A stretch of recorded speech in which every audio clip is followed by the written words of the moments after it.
Bismillahirrahmanirrahim. Assalamualaikum warahmatullahi wabarakatuh. Alhamdulillah wassalatu wassalamu ala rasulillah. Rabbi syrah li sadri wa yassir li amri wahlul 'uqdatam min lisani yafqahu qawli. Selamat datang teman-teman di dalam Ramadan series dengan tema Beningkan dari Hati, khusus yang sesi YouTube-nya nih. Dalam sesi kedua Beningkan dari Hati kita kali ini, saya akan meneruskan tentang pembahasan khusyuk di dalam sholat. Apa itu khusyuk? Setelah kita tahu kemarin bahwa khusyuk itu penting banget. Kita kalau misalnya pengen sholatnya jadi rohatun nafs, menjadi rehat bagi jiwa, maka syaratnya khusyuk.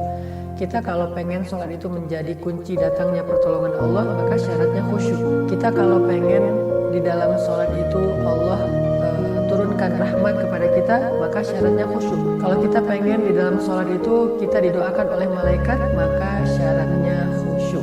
Sekarang pertanyaannya adalah apa itu khusyuk dan bagaimana cara kita meraih khusyuk? Khusyuk itu kata para ulama adalah menghadirkan hati untuk mengingat Allah di dalam sholat. Allah Subhanahu wa taala berfirman, "Wa aqimis sholata lidzikri," dan dirikanlah sholat untuk mengingat Aku. Artinya salah satu di antara misi sholat itu adalah mengingat Allah. Jadi agak aneh kalau orang mendirikan sholat untuk nemuin ide-ide yang kreatif. Karena tidaklah kita diperintahkan sholat untuk menemukan ide kreatif dalam urusan dunia kita. Tidaklah kita diperintahkan sholat untuk ngelamun. Tidak ada ayat dirikanlah sholat untuk ngelamun, itu nggak ada. Dirikanlah sholat supaya dapat ide, itu nggak ada. Dirikanlah sholat supaya lari dari omelan istri misalnya, nggak ada juga. Dirikanlah sholat supaya bisa ria'an nas, pamer kepada manusia, enggak. Terus untuk apa kita dirikan sholat? Misi dari sholat itu adalah aqimis sholata lidzikri, dirikanlah sholat untuk mengingat Aku, kata Allah. Allah juga berfirman, wala takum minal ghafilin, janganlah kalian termasuk orang yang lalai. Lalai di sini ngelamun. Jangan sampai kita menjadi orang yang di dalam sholat ngelamun, mikirin komen head di akun, mikirin mantan, mikirin kerjaan, mikirin yang nggak penting. Enggak. Sholat itu tidak untuk ghafilin, untuk ngelamun, tapi sholat itu untuk lidzikrillah, mengingat Allah Subhanahu wa taala. Makanya definisi khusyuk yang paling kayaknya jelas itu menurut saya adalah, kata ulama, khusyuk adalah menghadirkan hati untuk mengingat Allah di dalam sholat. Apa indikasi seseorang sedang khusyuk di dalam sholat? Bagaimana kita tahu kalau kita itu khusyuk? Satu, ketika kita lagi sholat, kita ingat Allah aja, nggak ingat yang lain. Allahu Akbar. Kalimat pertama aja yang kita ucapin dalam sholat itu adalah kata Allah. Berarti saya lagi menghadap Allah nih, bukan lagi menghadap mertua, menghadap pasangan, menghadap bos, menghadap investor, menghadap guru, menghadap siapapun. Allahu Akbar, saya lagi menghadap Allah. Berarti sekarang yang ada di hadapan saya itu adalah Allah Subhanahu wa taala. Jadi kalau kita pengen tahu kita khusyuk apa enggak, coba kita rasakan kita lagi ingat Allah atau lagi ingat yang lain dalam sholat. Lagi ingat Allah atau lagi ingat kerjaan. Itu hal yang paling gampang untuk mengukur kita khusyuk apa enggak. Sehingga kalau kita bisa pastikan bahwa sepanjang sholat saya ingat Allah, kalaupun agak-agak keluar sedikit-sedikit nggak lama gitu, nggak sampai dia pergi lama terus balik lagi pas salam, nggak, keluar sebentar balik lagi, keluar sebentar balik lagi, karena itu manusiawi lah. Untuk bisa fokus 100% itu mungkin butuh waktu gitu ya. Tapi seenggaknya kita sadar kalau kita itu lagi ingat Allah, menghadap Allah, menghadirkan kesadaran kita bahwa kita tuh sedang di hadapan Allah dan Allah menyaksikan ibadah kita. Itu indikasi khusyuk yang paling sederhana. Yang kedua, kalau kita pengen tahu kita khusyuk apa enggak, kata para ulama adalah yang diambil dari surat An-Nisa, hatta ta'lamu ma taqulun. Kita ngerti apa yang kita ucapkan. Kita lagi baca doa iftitah, kita ngerti. Kita lagi baca Al-Fatihah, kita ngerti. Karena ada orang yang ketika dia sholat udah sampai di ayat Al-Ikhlas, dia lupa, tadi saya baca Al-Fatihah nggak ya? Berarti dia nggak khusyuk, karena dia nggak sadar apa yang sedang dia ucapkan. Sehingga orang yang khusyuk itu ya'lamu ma yaqul, dia ngerti apa yang dia ucapkan. Allahu Akbar kabira dan seterusnya, Alhamdulillah dan seterusnya, Qul huwallahu ahad dan seterusnya. Apalagi kalau dia baca ayat-ayat yang panjang, dia sadar apa yang dia sedang ucapkan. terjemahan, dia ngerti. Kalau bisa dia paham terjemahan dari teks, zikir, lafaz, ayat yang dia baca di dalam sholat. Dan yang ketiga, indikasi seseorang khusyuk itu adalah ketika dia sholat, dia bisa merasakan penghambaan diri dia kepada Allah. Dia merasa dia rendah, dia merasa hina, dia merasa fakir, dia merasa butuh kepada Allah. Antumul fuqara'u ilallah, kalian itu fakir, kalian itu sangat butuh Allah. Wa nahnu du'afa, kita ini lemah di hadapan Allah, apalagi kita ini hina di hadapan Allah, kita ini banyak aib di hadapan Allah. Saya lagi menghadap Allah, Tuhan saya, dan saya adalah hamba. Hamba itu tunduk merendahkan dirinya di hadapan Tuhannya, dan itulah ciri orang yang khusyuk. Tapi kalau kita sholat seperti bukan sedang menghadap Tuhan, sedang tidak menghadap Tuan, sedang tidak menghadap Raja, sholatnya kayak lagi ketemu dengan malah dengan bawahan kita, dengan budak, dengan pekerja, dengan anak, dengan orang yang kita nggak segani, berarti kita nggak khusyuk. Sholatnya geraknya nggak sesuai dengan gerak sholat, asal-asalan, terlalu banyak gerakan-gerakan yang nggak diperlukan, maka kita berarti tidak khusyuk. Makanya khusyuk itu menghadirkan hati dalam kondisi kita menghamba, menghargai, menghormati, berhati-hati di hadapan Allah SWT. Gimana ketika kita ketemu dengan orang yang sangat kita hormati, ketemu presiden misalnya, gimana tuh? Pasti kita akan memperhatikan cara duduk kita. Saya pernah ketemu orang penting banget ya, saya nggak usah disebutkan siapa, orang penting banget. Pas ketemu beliau tuh saya duduk di depan meja, satu meja dengan beliau, saya sampai salah tingkah nih. Yang sopan itu gimana? Apakah saya letakkan tangan saya begini di atas paha saya, atau meletakkan tangan di atas meja? Kalau saya letakkan tangan di atas meja, gimana bentuknya gitu? Terus kalau beliau ngomong, apakah saya melihat wajahnya, atau saya ngangguk-ngangguk, atau seperti apa? Itu hati-hati banget karena saya menghargai beliau. Nah, gitu nggak kita di dalam sholat?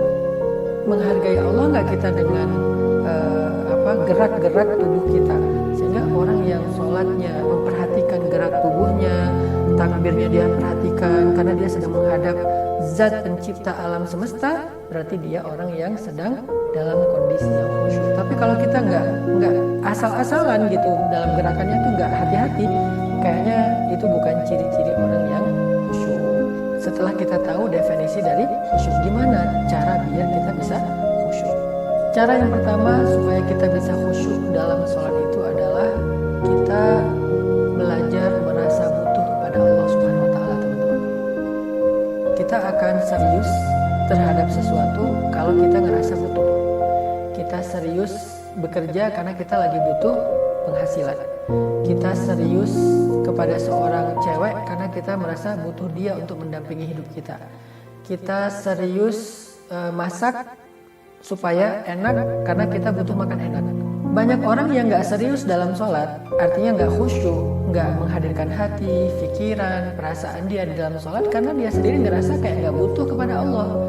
Dia malah ngerasanya Allah yang butuh dia, Allah yang manggil dia, Allah yang begging supaya dia datang ke masjid, Allah yang menginginkan dia tidak menginginkan Allah. Itulah awal dari masalah kenapa kita susah untuk khusyuk.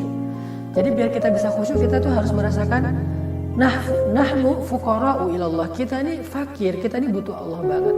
Apalagi ketika kita banyak masalah. Coba teman-teman kalau lagi banyak masalah ngerasain kan gimana sholat kita khusyuk. Lagi banyak masalah banget nih, sampai kita kayak hampir putus asa, gak bisa berharap ke siapa-siapa.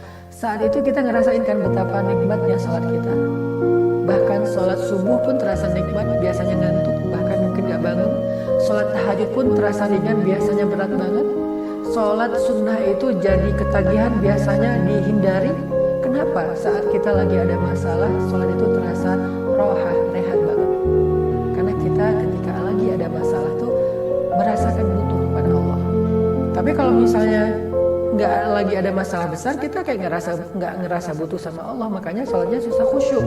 Sekarang coba belajar merasa butuh pada Allah. Gimana cara belajar merasa butuh pada Allah? Ingat, hidup kita ini seutuhnya di tangan Allah. Allah bisa memberi kita kebaikan dalam hidup dengan mudah. Allah juga bisa mengambil kebaikan itu dari hidup kita dengan sangat mudah. Allah menghidupkan, memberikan kemuliaan dan menghinakan. Allah yang memberikan kekuasaan dan mencabut kekuasaan dari siapa yang Dia kehendaki. Seutuhnya hidup kita itu biyadihil mulk, di tangan Allah Subhanahu wa taala. Sehingga gak ada satu detik pun yang kita gak butuh Allah. Kalau kita nggak butuh Allah untuk memberikan kita pertolongan dalam masalah, setidaknya kita butuh Allah agar Allah menjaga nikmat dalam kehidupan kita supaya tidak dicabut. Kita selalu butuh Allah. Itu hadirkan terus. Dan rasa butuhnya kita ke Allah itu kita coba rasakan lebih daripada butuhnya kita kepada apapun. Kepada makhluk, kepada harta, kepada pekerjaan, apapun. Kita lebih butuh Allah daripada apapun. Karena semua yang ada dalam hidup kita itu tidak akan terjadi kecuali dengan izin dan kehendak Allah Subhanahu wa taala. Hadirkan rasa butuh kita kepada Allah, barulah kita mudah untuk khusyuk. Yang kedua, gimana tips supaya bisa khusyuk? Coba pelajari makna dari setiap lafaz sholat yang kita baca, baik itu doa, zikir, ayat. Coba pelajari apa terjemahannya, karena kalau kita nggak tahu artinya susah buat khusyuk. Kita nggak paham apa yang sedang kita baca. Kita baca misalnya kalimat Sami'allahu liman hamidah, Allah mendengar siapa yang memujinya, kata imam. Lalu kita mengucapkan Rabbana lakal hamdu wa lakas syukru misalnya, atau Rabbana lakal hamdu hamdan katsiran thayyiban mubarakan fi. Kita ngerti nggak maksud dari kalimat itu? Coba pelajari terjemahannya. Kita baca misalnya inna salati wa nusuki wa mahyaya wa mamati lillah. Tahu nggak arti dari kalimat inna salati wa nusuki dan seterusnya? Kita membaca subhana rabbiyal a'la. Tahu nggak arti dari subhana rabbiyal a'la? Dan banyak lagi lafaz sholat yang harusnya kita ngerti terjemahannya, baru kita bisa khusyuk. Dan terakhir teman-teman, cara biar khusyuk itu adalah hindari hal-hal yang membuat pikiran kita ke distract. Nabi itu serius banget dalam sholatnya, sampai Nabi pernah lagi sholat,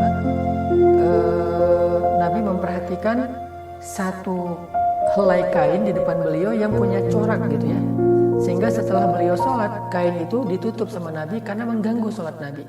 Bahkan Nabi pernah juga di atas mimbar lagi khutbah, tiba-tiba mencabut cincinnya dan meletakkannya. Lalu Nabi mengatakan, cincin ini telah membuat saya tidak tenang, sekali melihat cincin, sekali melihat kalian, kata Nabi. Artinya saking menghargai sahabat, Nabi pun mencopot cincin di tangannya supaya bisa menghargai sahabat yang sedang Nabi nasihati.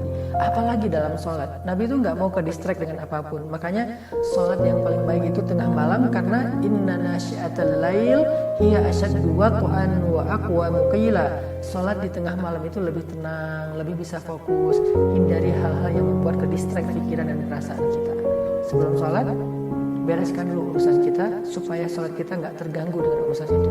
Makanya ada hadis qaddimul asya alal isya, dahulukan makan malam dari sholat isya. Artinya kalau kita lagi lapar banget habis pulang dari perjalanan jauh, maka makan dulu sebelum sholat. Kenapa? Biar kita sholatnya nggak ke distract dengan rasa lapar.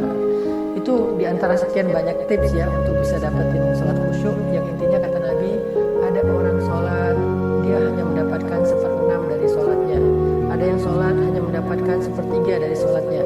Ada yang sholat mendapatkan 1/2 dari sholatnya. Artinya sholat seseorang itu tergantung kualitas khusyuknya. Dan hanya dengan khusyuk kita akan merasakan rahatun nafsi fis sholat, rehatnya jiwa di dalam sholat. Yuk belajar sholat khusyuk, sholat yang berkualitas dengan latihan sholat tarawih di bulan Ramadan. Pilih